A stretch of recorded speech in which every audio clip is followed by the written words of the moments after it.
Hello, Assalamu alaikum. Welcome back here with another online class. Dear students, how are you? I hope that all of my students are well by the grace of Allah. Today I am going to discuss a very important chapter of grammar, that is changing sentence. So I am very hopeful that this class will be very helpful for you. So let's start our class. তো শিক্ষার্থীরা, আমরা গত ক্লাসে করেছিলাম changing সেন্টেন্সের assertive two interrogative. তো আজকেও আমরা অ্যাসার্টিভ টু ইন্টারগেটিভ করব।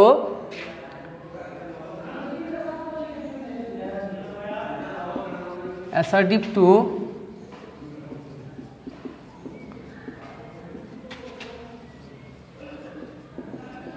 ইন্টারগেটিভ। আমরা গত ক্লাসে করেছিলাম যে অ্যাসার্টিভ টু ইন্টারগেটিভের অক্সিলারি ভার্ব যুক্ত সেন্টেন্সকে কিভাবে অ্যাসার্টিভ থেকে ইন্টারগেটিভ করা যায়। আজকে আমরা করব যে অ্যাসার্টিভ টু ইন্টারগেটিভের অক্সিলারি ভার্ববিহীন সেন্টেন্সকে কিভাবে অ্যাসার্টিভ থেকে ইন্টারগেটিভ করা যায়। দ্যাট মিন্স যদি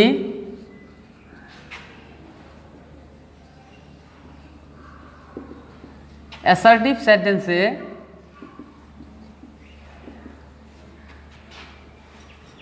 এস বা es verb one verb two থাকে, তবে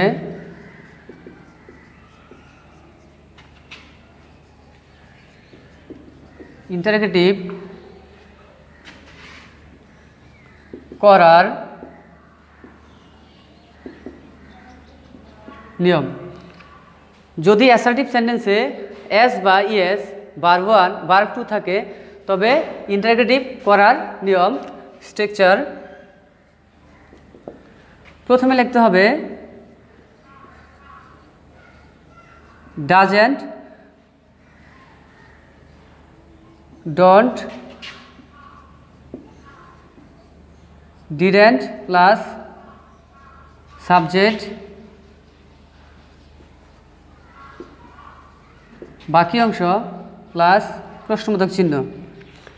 যে আমরা কি লিখছি এখানে এস বাই এস, এখানে এস বাই এসটা থাকবে হচ্ছে মূলত সাবজেক্টের পর যে ভার্ব থাকবো সেই ভার্বের সাথে যদি এস বাই এস থাকে সেক্ষেত্রে কি করতে হবে, আমার ডাজেন্ট ব্যবহার করতে হবে। আর যদি সাবজেক্টের পরে ভার্ব ওয়ান থাকে তাহলে সেক্ষেত্রে হবে ডোন্ট, আর যদি ভার্ব টু থাকে তাহলে হবে কি ডিডেন্ট, তারপরে সাবজেক্ট, তারপরে বাকি অংশ এখানে সাবজেক্টের পর ভার্ব ওয়ান প্লাস বাকি অংশ প্লাস প্রশ্নবোধক চিহ্ন। যে সাবজেক্টের পর যদি ভার্বের সাথে এস বা ইয়েস থাকে তাহলে সেক্ষেত্রে হবে ডাজেন্ট, আর যদি ভার্ব ওয়ান থাকে তাহলে হবে কি ডোন্ট, আর যদি ভার্ব টু থাকে তাহলে হবে সেক্ষেত্রে কি ডিডেন্ট, তারপরে সাবজেক্ট, তারপরে কি ভার্ব ওয়ান, বাকি অংশ লাস্টে প্রশ্নবোধক চিহ্ন। তো এখানে আমার মনে রাখতে হবে যে কোন ক্ষেত্রে ডাজেন্ট, আর কোন ক্ষেত্রে ডোন্ট, আর কোন ক্ষেত্রে ডিডেন্ট।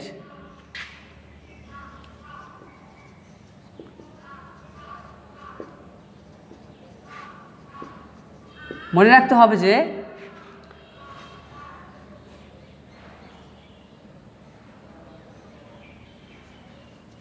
এস বা ইয়েস থাকলে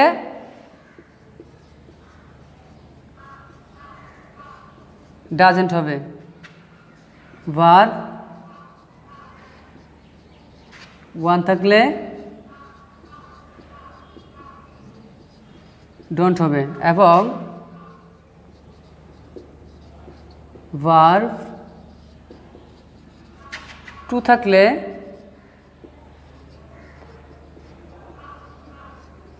ডিডেন্ট হবে। তো আমরা সূত্রটা কি দাঁড়াইছে, যদি এস বা ইয়েস থাকলে অর্থাৎ ভার্ব ওয়ানের সাথে যদি এস অথবা কি ইয়েস থাকে তাহলে সেক্ষেত্রে হবে কি ডাজেন্ট, আর যদি না থাকে এস বাই এস না থাকে অর্থাৎ ভার্ব ওয়ান থাকে তাহলে সেক্ষেত্রে হবে কি ডোন্ট হবে, আর যদি ভার্ব টু থাকে তাহলে হবে কি ডিডেন্ট। আমি একটা এক্সাম্পল দিতে পারি।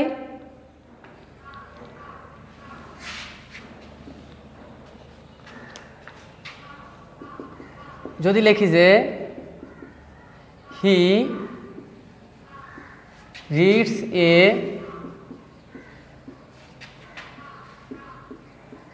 স্টোরি বুক, এটা কি করব ইন্টারগেটিভ। আমরা আরেকটা সেন্টেন্স লিখি,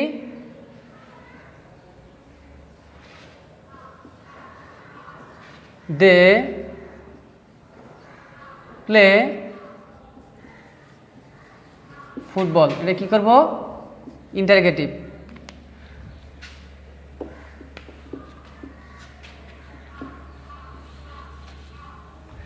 তো শিক্ষার্থীরা লক্ষ্য রাখো, এখানে সাবজেক্ট হচ্ছে হি, আর ভার্ব আছে কি? রিডস। আর এই রিডের সাথে কি আছে? অ্যাজ যুক্ত আছে।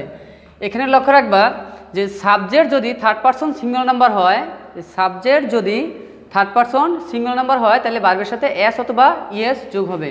যেহেতু এখানে হি হচ্ছে থার্ড পারসন, দ্যাটস ওয়াই এখানে ভার্বের সাথে কি হচ্ছে? এস যুক্ত হয়েছে। তো এখানে যদি আমি এই সেন্টেন্সটা এখন ইন্টারগেটিভ করি, তাহলে যেহেতু আমার ভার্বের সাথে কি আছে? এস যুক্ত আছে, তাহলে আমার এখানে কি আগে ডাজেন্ট হবে না ডোন্ট হবে না ডিডেন্ট হবে? অবশ্যই আগে কি হবে? ডাজেন্ট হবে, যেহেতু কি ভার্বের সাথে এস যুক্ত আছে। তাহলে আমরা এখানে প্রথমে লিখতে হবে ডাজেন্ট, ডাজেন্ট। তারপরে কি লেখা আছে? সাবজেক্ট। সাবজেক্টে কি আছে? হি। তারপরে কি লেখা আছে? Verb one. এখানে ভার্ব ওয়ান কি আছে? রিড। এখানে কি এসটা থাকবো না, এই এসের জন্য আমরা কি ব্যবহার করছি? ডাজেন্ট। তারপর বাকি অংশ কি আছে? A story book. লাস্টে কি? প্রশ্নবোধক চিহ্ন। এখন এই সেন্টেন্সটা সম্পূর্ণ কোন সেন্টেন্স? ইন্টারগেটিভ সেন্টেন্স হয়েছে। তারপরে লিখছি দে প্লে ফুটবল। যেহেতু এখানে সাবজেক্টটা কি? দে, আর এখানে ভার্বের সাথে কোনো এস বা ইএস আছে? নাই। যেহেতু ভার্বের সাথে এস বা ইএস নাই, আর তার মানে কি? এটা হচ্ছে ভার্ব ওয়ান। তো ভার্ব ওয়ান থাকলে মূলত কি হবে? আগে ডোন্ট। তারপরে সাবজেক্ট কি আছে? দে। তারপরে ভার্ব ওয়ান যা আছে তাই, আর বাকি অংশ ফুটবল। লাস্টে কি? প্রশ্নবোধক চিহ্ন। এখানে লক্ষ্য রাখতে হবে যে সাবজেক্ট যদি প্লুরাল নাম্বার হয় তাহলে কি ভার্বের সাথে এস বা ইএস যোগ হয় না। তার মানে কি? এটা কি? Verb one. আবার সাবজেক্ট যদি প্লুরাল নাম্বার হয় সেক্ষেত্রে ভার্ব টুও হয়। এখন কিভাবে আমরা ভার্ব টু চিনব? আমরা কিছুক্ষণ পরে অবশ্যই দেখাইব যে ভার্ব টু চিনবার উপায়টা কি। তো যেহেতু এখানে এস বা ইএস নাই, তো সেক্ষেত্রে এটা কি? Verb one. এজন্য আমরা ব্যবহার করছি কি? ডোন্ট। আর সাবজেক্ট যা আছে তাই, এখানে ভার্ব ওয়ান যা আছে তাই, আর বাকি অংশ যা আছে তাই, লাস্টে কি? প্রশ্নবোধক চিহ্ন। তো আমরা এখন এই ডিডেন্টের একটা উদাহরণ দিব। তার আগে আমাদের এই ভার্ব টু সম্পর্কে এনাফ ধারণা থাকতে হবে, অথবা আমাদের ভার্ব টু চিনতে হবে। আমরা কিভাবে ভার্ব টু চিনব তার কিছু উদাহরণ দেই।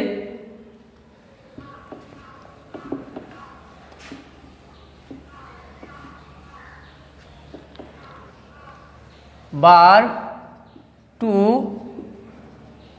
চিনিবার উপায়।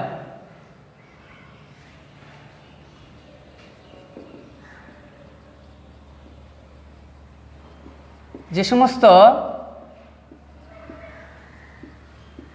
ভার্বের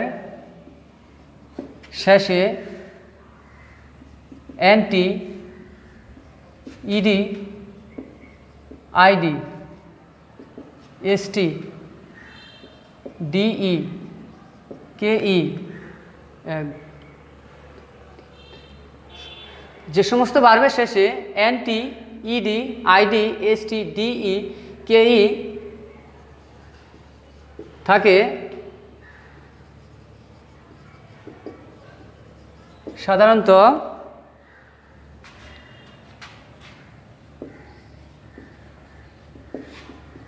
তাদেরকে ভার্ব টু হিসেবে গণ্য করা হয়।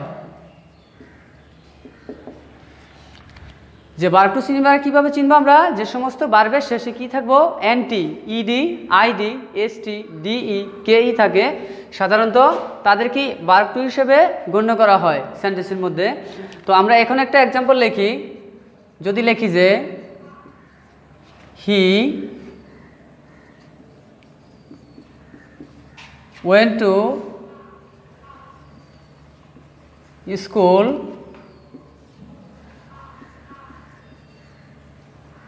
yesterday, আমরা এই সেন্টেন্সটাকে কি করব? ইন্টারগেটিভ। তো শিক্ষার্থীরা এখানে লক্ষ্য রাখো, he went to school yesterday, সে গতকাল স্কুলে গিয়েছিল। তো এখানে সাবজেক্ট হচ্ছে হি আর ভার্ব হচ্ছে ওয়েন্ট, আর বাকি অংশ টু স্কুল ইয়েস্টারডে। যেহেতু আমরা এখানে এই ভার্বটা, যেহেতু ভার্বের শেষে আমার কি নাই, এস অথবা কি ইয়েস নাই, তার মানে আমার লক্ষ্য রাখতে হবে এটা কি ভার্ব ওয়ান না ভার্ব টু। তো আমি ভার্ব টু চিনবার কিছু উপায় দেখিয়েছি, সেটা হচ্ছে যে এনটি, অর্থাৎ ওয়ার্ডটার শেষে বা ভার্বের শেষে কী থাকবো, N T, ED, ID, ST, DE, কেই যদি থাকে তাহলে সাধারণত তাদেরকে ভার্ব টু হিসেবে গণ্য করা হয়। আবার অনেক ক্ষেত্রে যে N T, ED, ID, ST, DE, কেই থাকা সত্ত্বেও সেখানে ভার্ব টু হয় না, সেটা হয় ভার্ব থ্রি। তো ভার্ব থ্রি যখন হয় তার আগে লক্ষ্য রাখতে হবে যে ভার্ব থ্রির পূর্বে অবশ্যই আমার অক্সিলারি ভার্ব ব্যবহার করতে হবে অথবা অক্সিলারি ভার্ব বসে। তো যেহেতু এখানে আমার কোনো অক্সিলারি ভার্ব নাই, যেহেতু আমরা ওয়ার্ডটার শেষে এখানে কি আছে, লাস্টে এনটি আছে, এখানে কি আছে এনটি, যেহেতু এনটি আছে তাহলে অবশ্যই এটা কি ভার্ব টু। তো যদি ভার্ব টু থাকে তাহলে ভার্ব টু থাকলে ওই সেন্টেন্সটাকে ইন্টারোগেটিভ করার ক্ষেত্রে প্রথমে কি বসাইতে হবে, ডিডেন্ট। তার মানে এখানে কি হবে, ডিডেন্ট। তারপরে কি সাবজেক্ট, এখানে সাবজেক্টে কি আছে, হি। তারপরে কি লেখা আছে, ভার্ব ওয়ান। শিক্ষার্থীদের আরেকটা জিনিস লক্ষ্য রাখতে হবে যে doesn't, don't, didn't plus subject, এখানে এই সাবজেক্টের পরে সর্বদা ভার্ব ওয়ান হবে। তিনটা জিনিসের ক্ষেত্রে, সেক্ষেত্রে কি আবার বলতেছি যে ডাজেন্ট, ডোন্ট, ডিডেন্টের ক্ষেত্রে ডিডেন্ট এবং সাবজেক্টের পরে সবসময় কী হবে, ভার্ব ওয়ান হবে। তো যেহেতু এখানে ওয়েন্ট ভার্ব টু, এই কারণে আমরা এখানে কি লিখছি, ডিডেন্ট। তো এখানে এই ওয়েন্টের ভার্ব ওয়ান আমার জানতেই গো, ওয়েন্টের ভার্ব ওয়ান হচ্ছে গো, আর বাকি অংশ কি আছে, টু স্কুল, আর এরপরে ইয়েস্টারডে, আর লাস্টে কি প্রশ্নবোধক চিহ্ন। কি লিখছি, যেহেতু এটা কি ভার্ব টু, এই জন্য এখানে কি আছে ডিডেন্ট, তারপরে সাবজেক্ট হি, তারপরে কি এই ওয়েন্টের ভার্ব ওয়ান হচ্ছে গো, আর টু স্কুল, ইয়েস্টারডে, আর লাস্টে কি প্রশ্নবোধক চিহ্ন। তাহলে আমরা আজকে শিখলাম যে ভার্ব টু কীভাবে আমরা আইডেন্টিফিকেশন করতে পারবো সেন্টেন্সের মধ্যে, যে এই কয়টা ওয়ার্ড মনে রাখতে হবে, যে একটা হচ্ছে এনটি, আরেকটা কি ইডি, আরেকটা কি আইডি, আরেকটা কি এসটি, এরপরেটা ডিই, তারপরেটা কি কেই যদি থাকে তাহলে সাধারণত বেশিরভাগ ক্ষেত্রেই এগুলা কি ভার্ব টু হিসেবে ব্যবহৃত হয় অথবা কি ভার্ব টু হিসেবে গণ্য করা হয় সেন্টেন্সে। তো আমি তোমাদের আরও কিছু উদাহরণ দিচ্ছি।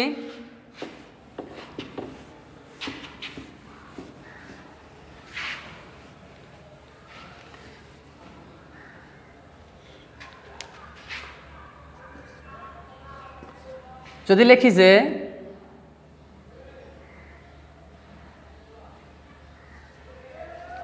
she worked in a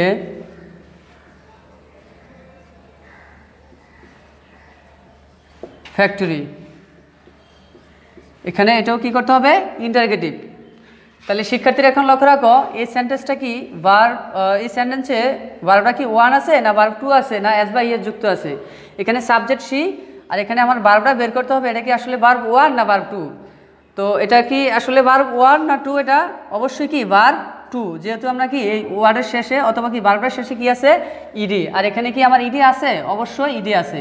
যেহেতু এখানে ইডি আছে আর এখানেও ইডি আছে, তার মানে কি এটা অবশ্যই কি ভার্ব টু। যেহেতু ভার্ব টু, তাহলে আমার ইন্টারোগেটিভ করার ক্ষেত্রে কি লিখতে হবে, প্রথমে ডিডেন্ট, ডিডেন্ট, তারপরে সাবজেক্ট কি আছে, শি, তারপরে এই ওয়ার্ডের ভার্ব ওয়ান হচ্ছে শুধু ওয়ার্ড,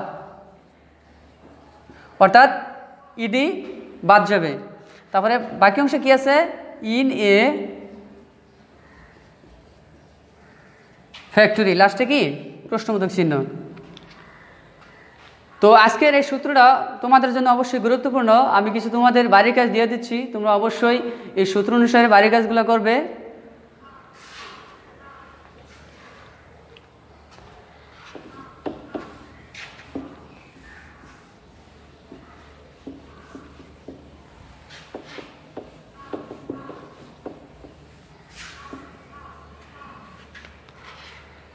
তো দেখো বাড়ির কাজ,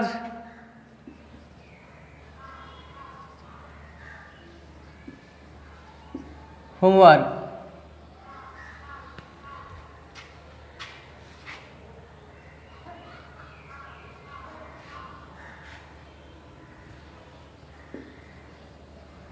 Shihab goes to school every day. এটা কি করব? ইন্টারোগেটিভ। সেন্টেন্সটা কি লিখছি? Shihab goes to school every day. B নম্বর, হি সেন্ট এ মেসেজ। এটা কি করব? ইন্টারোগেটিভ। সি নম্বর, দে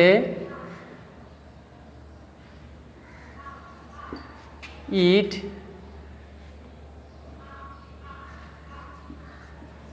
রাইস। এটা কি করব? ইন্টারোগেটিভ।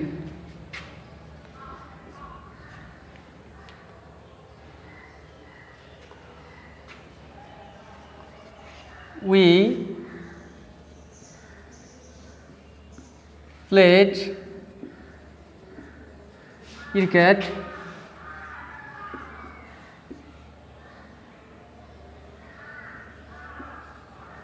yesterday। এটা কি করব? Interrogative. Shihab goes to school every day. এটা কি করব? Interrogative. He sent a message. এটা কি করব? Interrogative. They eat rice interrogative. We played cricket yesterday interrogative. আর সর্বশেষ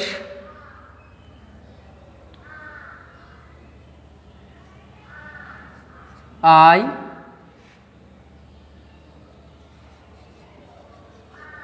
read a